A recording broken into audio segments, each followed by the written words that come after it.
फिलहाल moon night series की hype काफी ज्यादा हाई है, तो इस हाइप को देखते हुए मैंने सोचा कि थोड़े से व्यूज बटोर लिए जाएं। अब पता नहीं है 2-2 हजार करके मैं कितने व्यूज बटोरूंगा। वैसे कम व्यूज वाले जोक्स मारना मेरे को बहुत पसंद है। जब मेरे लाखों में व्यूज आने लग जाएंगे तो मैं इन जोक्स को बहुत मिस करने वाला हूँ। हसदे चेहरिਆਂ ਦਾ मतलब ਇਹ ਨਹੀਂ ਹੁੰਦਾ ਕਿ ਉਹਨਾਂ ਨੂੰ ਕਦੇ ਕੋਈ ਤਕਲੀਫ ਨਹੀਂ ਹੁੰਦੀ। ਉਹਦਾ मतलब ਇਹ ਹੁੰਦਾ ਕਿ ਇਹਨਾਂ ਨੂੰ ਤਕਲੀਫਾਂ ਨਾਲ ਡੀਲ ਕਰਨਾ ਹੁੰਦਾ।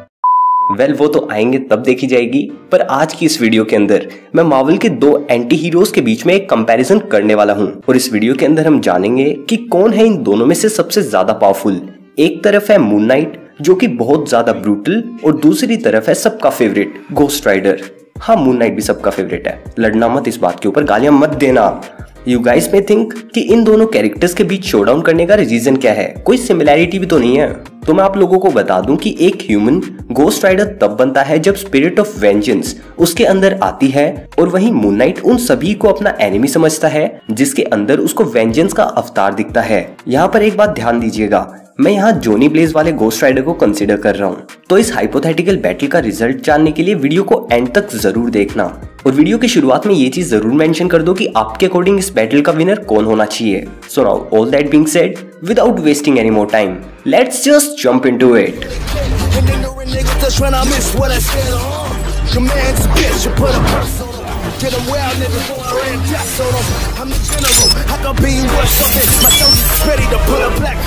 सबसे पहले बात कर लेते हैं दोनों ही कैरेक्टर्स के ओरिजिन और उनकी पावर्स के बारे में। तो बात है 1972 की, जब हमें पहली बार घोस्ट राइडर का ओरिजिन देखने को मिला Marvel Spotlight number 5 Ghost Rider के अंदर। तो इस कॉमिक के अंदर घोस्ट राइडर का होस्ट था जॉनी ब्लेज। अब जॉनी का कैरेक्टर अपने पिताजी के कारनामों से जलते हुए ग्रो अप होता है, जो कि एक मोटरसाइकिल स्टंट राइडर थे। जॉनी ब्लेज ही घोस्ट राइडर बनेगा, ये उसका फेट था, जिसकी शुरुआत हुई थी उसके बचपन से, जहां उसकी माँ उसे छोड़ देती है और उसके पिताजी एक स्टंट में मारे जाते हैं, जिसके बाद वो एक कार्निवल ऑर्गेनाइज करने वाले ग्रुप या फैमिली में मिल जाता है, जो कि खुद स्टंट ड्राइवर्स ही थे। इसलिए जॉनी को इस कार्निवल में स्टंटमैन बनने के लिए एनकरेज किया जाता है। और हाँ, इसी फैमिली के अंदर उसे एक स्टेप मदर और फादर फिगर भी मिल जाते हैं। लेकिन एक दिन इसी स्टंट के दौरान उसका एक्सीडेंट हो जाता है, जिससे वो ऑलमोस्ट मरने ही वाला था। मगर जब डॉक्टर स्ट्रेंज स्पाइडरमैन के सामने हार सकता है because it's not his movie, तो फिर जॉनी ब्लेज अपने ही ओरिजिन में कैसे मर जाता। तो वो इस इंसिडेंट को सरवाइव कर लेता है, जिसके बाद उसकी कार्निवल वाली फैमिली में से ही स्टेप मदर उसे फिर कभी स्टंट करने से मना कर देती है, और अपनी स्टेप मॉम की बात मानकर वो कार्निवल में कोई भी स्टंट करने से मना कर देता है। और इसी दौरान उसके फादर फिगर के स्टंट्स भी क्रैश होने लगते हैं, जिसके बाद उनको कैंसर भी हो जाता है। और अब जॉनी को डर था कि कहीं वो अपने एक और पिताजी को ना खो दे, और इसी डर के कारण वो एक डेविल से डील करने चला जाता है, जो और कोई नहीं बल्कि हर सीरीज के अंदर दिखने वाला विलन था, यानी कि मेफिस्टो। जहां मेफिस्टो उसके पिताजी को ना मरने से बचाने का प्रॉमिस करता है, मगर इसके बावजूद उसके पिताजी एक और स्टंट क्रैश में मारे जाते हैं। कुछ समय बाद मेफिस्टो डील के अकॉर्डिंग रिटर्न में पेमेंट लेने के लिए आ जाता है, मगर जॉनी की स्टेप सिस्टर अपने लवर को मेफिस्टो के सामने रख देती है और एक स्पेल भी यूज करती है ताकि मेफिस्टो उसके भाई की स्पिरिट को ना सोख सके, और ऐसा ही होता है। इसी के कारण मेफिस्टो गुस्से में आ जाता है और जॉनी की बॉडी से स्पिरिट निकालने के बजाय वो उसकी बॉडी में एक स्पिरिट को डाल देता है, और ये स्पिरिट जॉनी को करप्ट कर देती है। और आगे चलकर ये स्पिरिट जॉनी की बॉडी को ओवरकम कर लेती है और एक स्कल का रूप ले लेती है।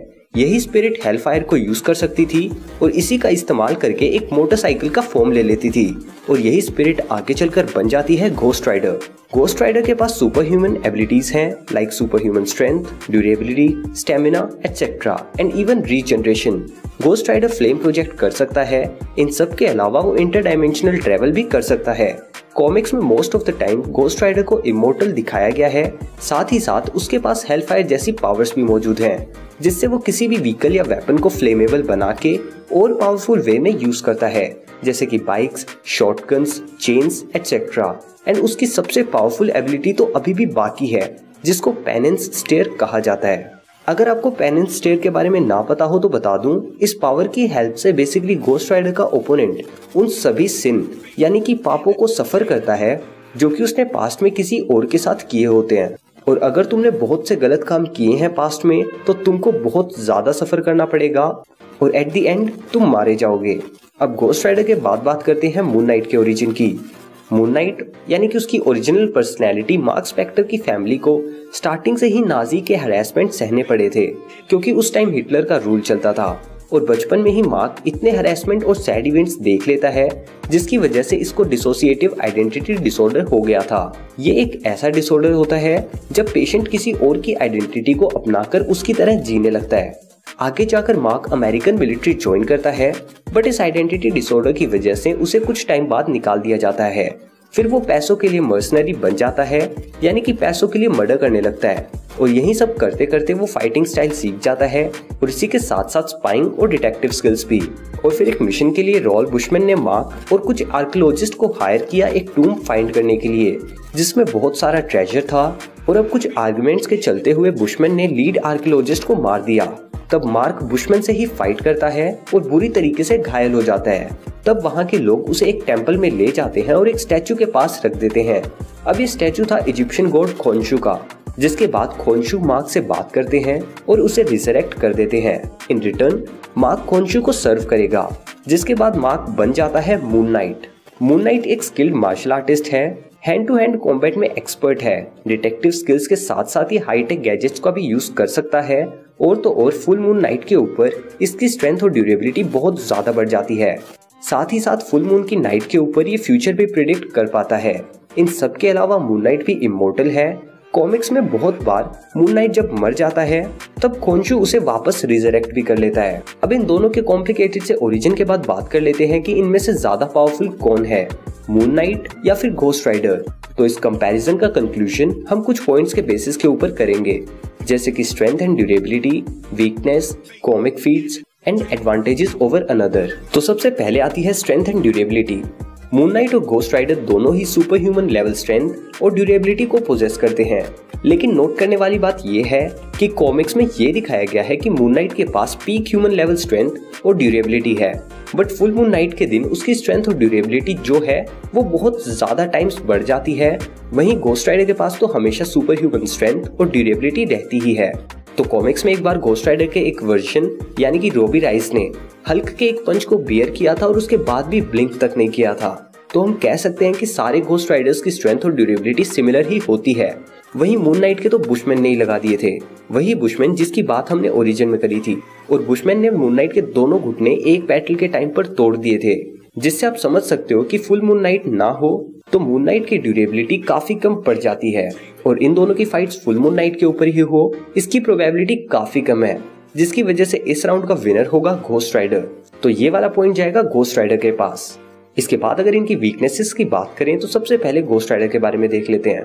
बेसिकली घोस्ट राइडर की स्पिरिट इमॉर्टल होने की वजह से उसे मारा नहीं जा सकता, बट उसे बॉडी से सेपरेट किया जा सकता है। हेल या फिर हेवन में बने किसी वेपन या फिर किसी गॉड से ब्लेस्ड वेपन से स्पिरिट ऑफ वेंजेंस को बीट किया जा सकता है।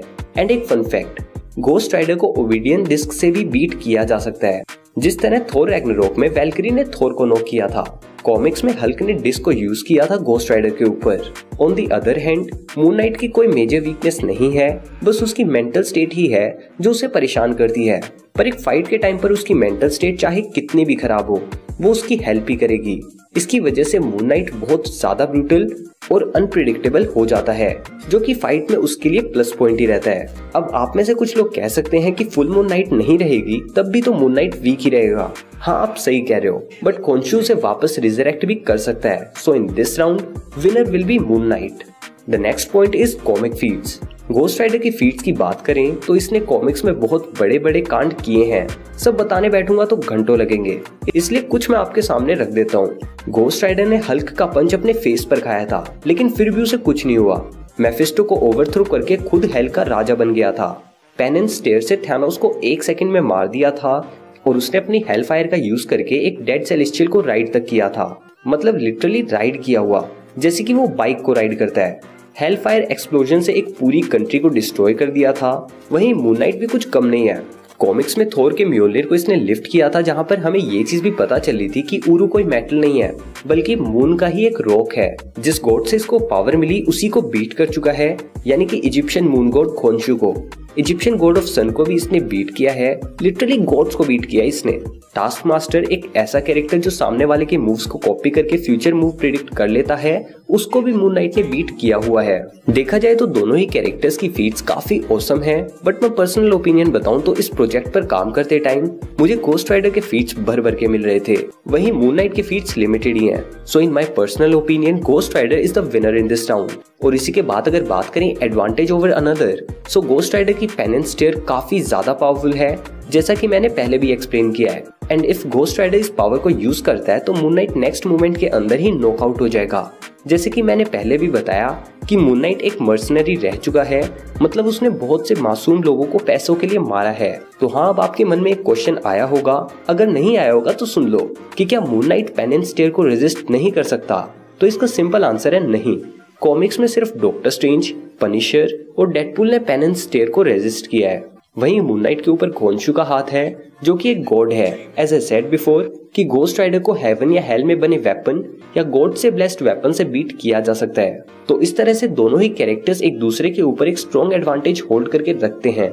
जो अपनी पावर्स और दूसरे की वीकनेस जल्दी ही रियलाइज करके अपनी पावर्स को पहले यूज कर लेगा, वो इस राउंड को जीत जाएगा। बट अभी के लिए इस राउंड को टाई रखते हैं। सो हमारे फाइनल स्कोर्स हैं Moon Knight 1 and Ghost Rider 2।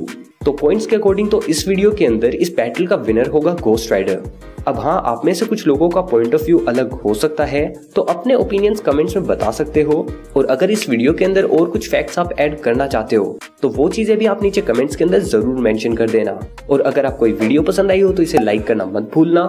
इस वीडियो का लाइक टारगेट रखते हैं 1000 लाइक्स का, जल्दी से कंप्लीट कर डालो यार।